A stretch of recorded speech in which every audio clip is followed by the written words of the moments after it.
नमस्कार, स्वागत है आप सभी का। आप देख रहे हैं उत्तराखंड प्राइम। मैं हूं आपके साथ जया मिश्रा। बुलेटिन की शुरुआत करेंगे और सबसे पहले आपको सीएम पुष्कर सिंह धामी से जुड़ी खबर बताएंगे। सीएम पुष्कर सिंह धामी ने पिथौरागढ़ के वरदायनी मंदिर परिसर में 100 फीट ऊंचा तिरंगा फहराया है।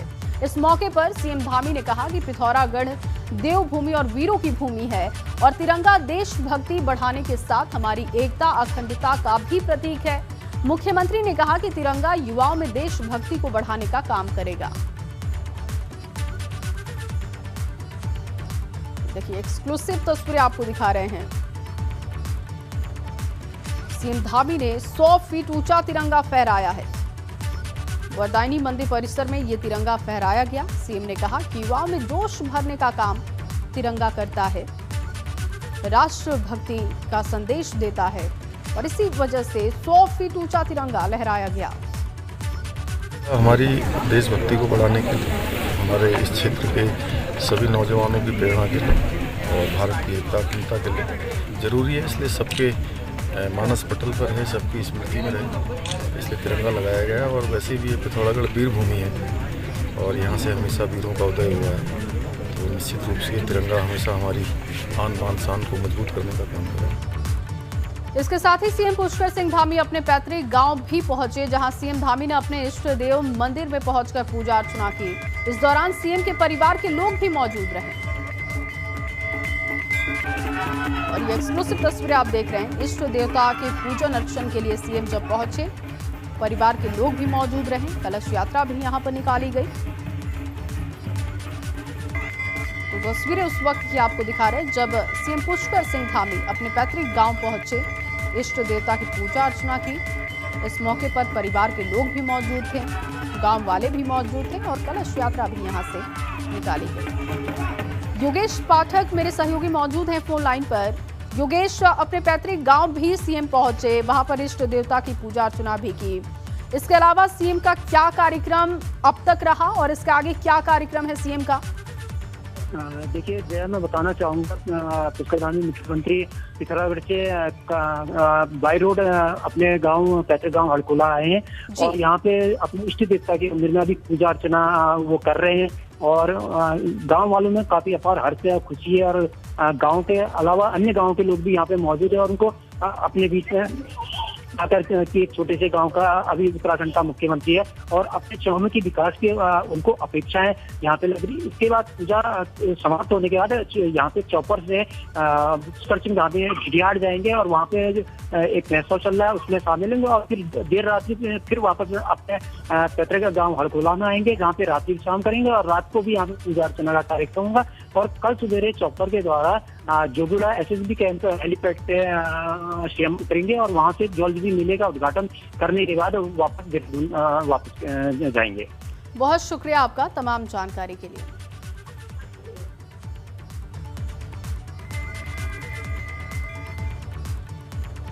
विधानसभा चुनाव नजदीक है, जिसको लेकर सभी पार्टी अपनी तैयारियों में जुटी हुई है। इस बीच टिकट बंटवारे को लेकर सुगबुगाहट तेज हो चुकी है। कांग्रेस में भी टिकट लेने को लेकर दावेदारों की लिस्ट बढ़ती जा रही है, जिसे लेकर कांग्रेस ने हल्द्वानी में पर्यवेक्षकों को भी भेजा है। इस दौरान पर्यवेक्षक संभावित प्रत्याशियों और कार्यकर्ताओं के साथ रायशुमारी कर रहे हैं। इंदिरा हृदय के निधन के बाद इस सीट पर किसे टिकट मिलेगा, पार्टी इस पर विचार कर रही है। इस सीट पर भी दावेदार कई दिखाई दे रहे हैं। फहरिस्त ये बढ़ती जा रही है। सवाल ये है कि क्या इस सीट पर प्रत्याशी इंदिरा हृदय के परिवार से भी कोई हो सकता है। जब इस मामले में पूर्व मुख्यमंत्री हरीश रावत से पूछा गया तो उन्होंने कहा कि सुमित उनके कार्य को आगे बढ़ाएंगे, लेकिन कार्य को आगे बढ़ाने का हर्ष चुनाव से नहीं होता है। बहुत सारी चीजें हमारे हाथों में नहीं होती है। हमको आगे बढ़ाने का अर्थ चुनाव से नहीं, उनका अर्थ होता है जो सामाजिक जीवन के उनके कर्तव्य थे, उन कर्तव्यों को बेटा और बेटी को आगे बढ़ाते हैं, वही करते हैं और जब वो कर्तव्य आगे बढ़ाते हैं तो जनता आशीर्वाद है। बहुत सारी निर्णय हमारे हाथ में नहीं होते, वो जनता के हाथ। और इसी खबर पर ज्यादा जानकारी के साथ अंकित शाह इस वक्त मौजूद हैं। अंकित, सबसे बड़ा सवाल तो यही है क्योंकि अब टिकटों को लेकर दावेदारी बढ़ने लगी है, लेकिन जब सवाल पूछा गया हरीश रावत से कि किसे टिकट मिल सकता है, क्या सुमित हृदयेश को टिकट मिल सकता है क्या, तो वो टालते हुए दिखाई दिए। आप पूरी स्थिति वहां पर इस सीट को लेकर क्या समझ पा रहे हैं? जी जया, आपने साफ कहा, जब हरीश रावत से यह सवाल पूछा गया तो इस मामले को टालते नजर आए। और जिस तरह से बात करें हल्द्वानी विधानसभा की बात करें तो नेता प्रतिपक्ष इंदिरा हृदय जो रही हैं वो यहीं की विधायक रही हैं। उनके निधन के बाद उत्तराधिकारी सुमित हृदय है, लेकिन सबसे बड़ा सवाल यही उठा था कि कांग्रेस में विधानसभा सीट आने वाला है हल्द्वानी सीट से, क्या सुमित को टिकट कांग्रेस देती है नहीं देती है। कई वरिष्ठ नेता कांग्रेस के चाहते हैं कि उत्तराधिकारी को ही टिकट मिला जाए, लेकिन जैसे जैसे दावेदारों की लिस्ट आते जा रही है उसमें कांग्रेस पर प्रश्न सवाल उठ रहा है। वहीं जब हरीश रावत से इस मामले में पूछा गया, उनका साफ तौर पर कहना था कि जो इंदिरा हृदय के कार्य हैं उनको सुमित आगे ले जा सकते हैं, लेकिन यह टिकट देने की बात है ये पार्टी हाईकमान तय करेगी। उनके शब्दों में भी दो बयान सामने आ रहे हैं कि आखिरकार लगातार जिस तरह से सुमित हृदय को उत्तराधिकारी माना गया है और उनको ही टिकट का प्रबल दावेदार माना जा रहा है, ऐसे में हरीश रावत का बयान कुछ दूसरी कहानी बयान करता है। जया जी, लेकिन अंकित, फिर दावेदारों की फहरिस्त में पहला नाम कौन सा दिखाई दे रहा है? लिस्ट अब तक क्या वहां पर समझ आ रही है?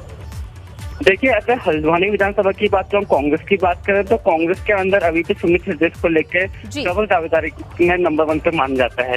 लेकिन जिस तरह से जो और पुराने लोग हैं वो अब आगे बढ़ के आ रहे हैं, तो ऐसे में असमंजस की स्थिति कांग्रेस पर हो गई है, क्योंकि टिकट दिया जाए उसी व्यक्ति को देखना होगा कि आगे फिर ये तस्वीर क्या बनती है। अंकित, आप नजर बना के रखिए। बहुत शुक्रिया फिलहाल के लिए आपका, तमाम जानकारी के लिए।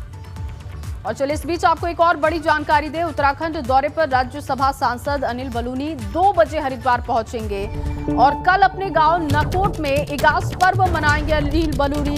जानकारी ये मिल रही है कि दून में पार्टी पदाधिकारियों के साथ उनका मीटिंग का कार्यक्रम भी रखा गया है। तो देहरादून में पार्टी पदाधिकारियों के साथ मीटिंग करेंगे, लेकिन अपने गाँव पहुंचेंगे नकोट में और वहां पर वो इगास का कार्यक्रम मनाएंगे, जिसके लिए सरकार की तरफ से छुट्टी भी दी गई है, जिसकी तारीफ भी उन्होंने की। ब्यूरो चीफ अजीत सिंह राठी इस वक्त हमारे साथ मौजूद हैं। अजीत जी, इगास के लिए सरकार ने कदम भी उठाया है। अनिल बलूनी अब अपने गांव भी पहुंच रहे हैं, कब तक वो पहुंचेंगे? किस तरीके का कार्यक्रम इस साल इगास पर देखने को मिलेगा, क्योंकि इस बार सरकार की तरफ से छुट्टी भी दी गई है? जया, देखिए, वाकई बिल्कुल ये पहली बार ऐसा हुआ है कि यहाँ का जो एक स्थानीय एक पर्व है, जो बहुत प्राचीन पर्व भी है इगास, उस पर छुट्टी सरकार ने की है। वो एक अलग बात है कि 14 तारीख को इगास है और 15 की छुट्टी हुई है, क्योंकि ये भी बात आ गई थी सामने कि 14 तारीख का इतवार है, तो इसलिए 15 तारीख की छुट्टी करनी पड़ी। इसके अलावा चूंकि अनिल बलूनी इसी मुहिम में पिछले कई सालों से लगे हुए थे कि अपने त्योहार अपने गाँव मनाए जाए और अपना वोट भी अपने गाँव मनाया जाए, तो 2-3 अभियान उन्होंने चलाए पलायन रोकने को लेकर। तो अनिल बलूनी इसी क्रम में अभी 2 बजे के आसपास हरिद्वार पहुंचेंगे। वहां मीडिया कर्मियों से बात करने के बाद वो देवप्रयाग रवाना हो जाएंगे।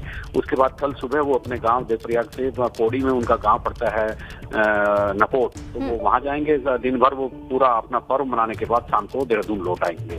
उसके बाद उनकी पार्टी के नेताओं पदाधिकारियों से मुलाकातों का दौर होगा, तो फिर उसके परसों उसके बाद फिर वो दिल्ली रवाना होंगे। इस बीच में उनकी काफी जो व्यस्त शेड्यूल रहेगा और लोगों से मिलना जुलना, हो सकता है कि मुख्यमंत्री और प्रदेश अध्यक्ष भाजपा इनसे भी उनकी मुलाकात हो जाए, क्योंकि आजकल केंद्रीय नेताओं के दौरे यहाँ लगातार चल रहे हैं और इसी क्रम में एक उत्सव मनाने के, एक पर्व मनाने का तो एक अलग एजेंडा उनका रहता है, लेकिन चूंकि चुनावी माहौल भी है तो इसके अलावा राजनीतिक गतिविधियां भी उनकी रहेंगी। जी जय, बहुत शुक्रिया आपका तमाम जानकारी के लिए। हरीश रावत को लेकर वन मंत्री हरक सिंह रावत का बड़ा बयान सामने आया है। हरक सिंह रावत ने कहा कि बीजेपी को हरीश रावत को टारगेट कर बयानबाजी नहीं करनी चाहिए। हरक का कहना यह है, हरक का मानना यह है कि इससे हरीश रावत और कांग्रेस दोनों को ही फायदा पहुंच रहा है। हरक सिंह रावत ने कहा कि बीजेपी हरीश रावत को टारगेट कर रही है, तो इससे हरीश रावत ही मजबूत हो रहे हैं। और इससे पहले बताएं आपको कि गृह मंत्री अमित शाह और प्रहलाद जोशी भी हरीश रावत पर निशाना साध चुके हैं और इसी को लेकर हरक सिंह रावत ने पार्टी को नसीहत दी। मैं बिल्कुल, मुझसे अगर कोई सही कहे तो ज्यादा किसी को अगर टारगेट अगर आप करते हैं तो वो मजबूत होता है। मेरी रणनीति अगर मुझसे कोई कहता तो मैं दूसरी रणनीति बनाता। मैं तो टारगेट उसको करता जो दौड़ में नहीं है, उसको आगे करता, टारगेट करता, जिससे कि जो है अब पता नहीं, टारगेट तो करने नहीं चाहिए किसी को। और अब खबर धारचूला से है, जहां दारमा घाटी में सड़क बंद होने से स्थानीय लोगों को काफी परेशानी हो रही है। रोड बंद होने से एक तरफ सीमांत इलाकों से माइग्रेट करने वाले लोगों को निचले इलाकों में आने में दिक्कत हो रही है, तो वहीं सीमांत चौकियों पर जवानों को रसद और जरूरी चीजें पहुंचाने में भी दिक्कत हो रही है। मौसम खराब हो रहा है। बर्फबारी की वजह से ग्रामीणों के पालतू पशु -10 डिग्री में खुले आसमान के नीचे रहने को मजबूर हैं।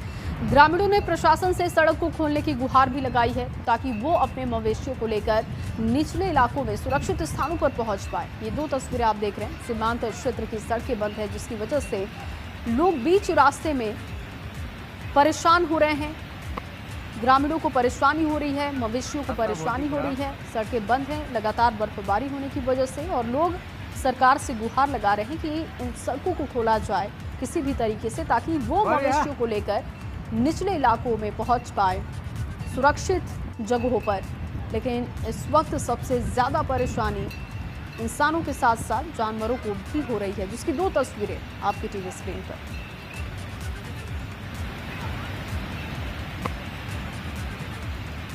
दरअसल दारमा घाटी चीन सीमा से लगता हुआ इलाका है, और इस इलाके में रहने वाले ग्रामीण सर्दी के मौसम आने पर निचले इलाकों की तरफ शिफ्ट कर जाते हैं। ये लोग हर साल गर्मी के मौसम में जब बर्फ पिघल जाती है, इन इलाकों में वापस आ जाते हैं, और सर्दी शुरू होते ही जैसे ही बर्फबारी होने लगती है, ये निचले इलाकों की तरफ बढ़ जाते हैं। ये लोग अब 6 महीने तक इसी इलाके में रहते हैं, और बर्फबारी इस कदर होती है कि ये मार्ग सिर्फ 6 महीने ही खुला रहता है। इस दौरान दारमा घाटी के 13 गांवों के ग्रामीण अपने गांवों में जाकर खेती बाड़ी करते हैं, लेकिन सर्दी के मौसम में निचले इलाकों में पहुंच जाते हैं, यहीं पर रहते हैं।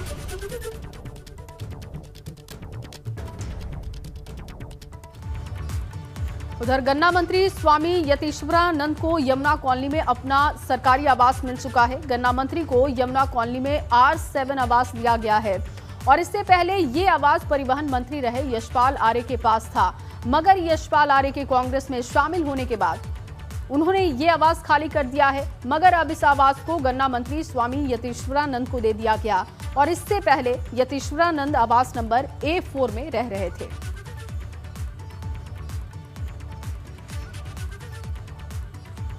वहीं पूर्व सीएम हरीश रावत जोशीमठ पहुंचे। इस दौरान हरीश रावत ने बद्री विशाल की आराधना की। 20 नवंबर को बद्रीनाथ धाम के कपाट बंद होंगे, मगर उससे पहले ही तमाम वीवीआईपी और बड़े नेता बद्री विशाल के दर पहुंच रहे हैं, आराधना कर रहे हैं। ये तस्वीरें देखिए, हरीश रावत जब वहां पर पहुंचे उस वक्त की तस्वीर।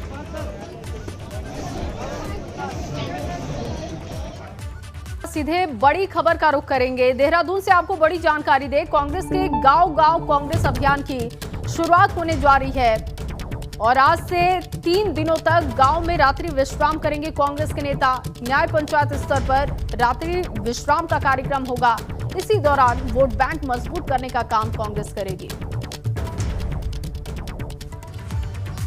वहीं उत्तराखंड में छात्र संघ चुनाव न होने को लेकर छात्र संगठन मुखर हो चुके हैं। देहरादून में छात्र संगठन ने हाथ में काली पट्टी बांधकर सरकार का विरोध जाहिर किया है।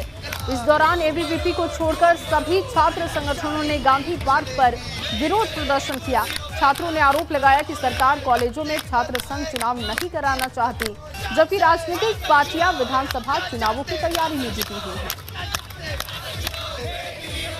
तो प्रमुख मांगे है तो सरकार चुनाव कराए, और किसी कारणवश सरकार चुनाव नहीं करा सकती तो हमारा एक लिंगदो कमेटी होती है, जो छात्र नेता 25 साल की आयु तक चुनाव लड़ सकता है सिर्फ। तो वो एज हमारी क्रॉस हो रही है। जितने छात्र नेता 6-7 साल से तैयारी कर रहे हैं, तो हमारी सरकार से दूसरी मांग ये भी कि एज रिलैक्सेशन हमें दिया। जैसे कि नीट के विद्यार्थियों को इन्होंने 1 साल की छूट दी, तो हमें भी कोरोना के कारण जो हमारी एज निकली है उसको हमें एज का रिलैक्सेशन दिया जाए। सीएम पुष्कर सिंह धामी ने 7 नवंबर तक प्रदेश की सड़कों को गड्ढा मुक्त करने की बात कही थी, मगर पौड़ी में सड़कों में बने गड्ढे भर नहीं पाए हैं। सड़कों में बने गड्ढों को लेकर खुद बीजेपी के पूर्व जिलाध्यक्ष ही सवाल उठा रहे हैं। उधर सड़कों में बने गड्ढों को लेकर कांग्रेस और आम आदमी पार्टी भी हमलावर है।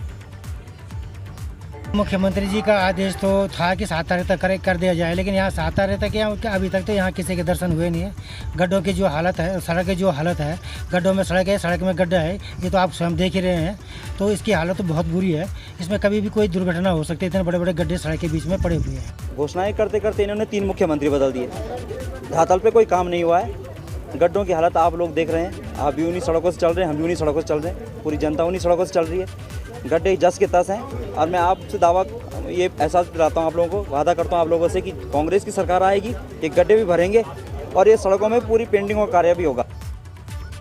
और अब खबर पौड़ी से है, जहां पौड़ी के नौनिहालों में कोरोना दौर के बाद खेल प्रतिभाओं को एक बार फिर से निखारने के लिए युवा कल्याण विभाग ने खेल महाकुंभ की शुरुआत की। रांसी स्टेडियम में खेल महाकुंभ का आयोजन करवाया गया है। कोरोना की वजह से 2 साल तक इसका आयोजन नहीं करवाया जा सका था, मगर हालात सुधरने के बाद इसके लिए फिर से कदम उठाया गया। खेल महाकुंभ में बच्चे एथलेटिक्स खेल, वॉलीबॉल, फुटबॉल समेत कबड्डी जैसे खेलों में दमखम दिखा रहे हैं।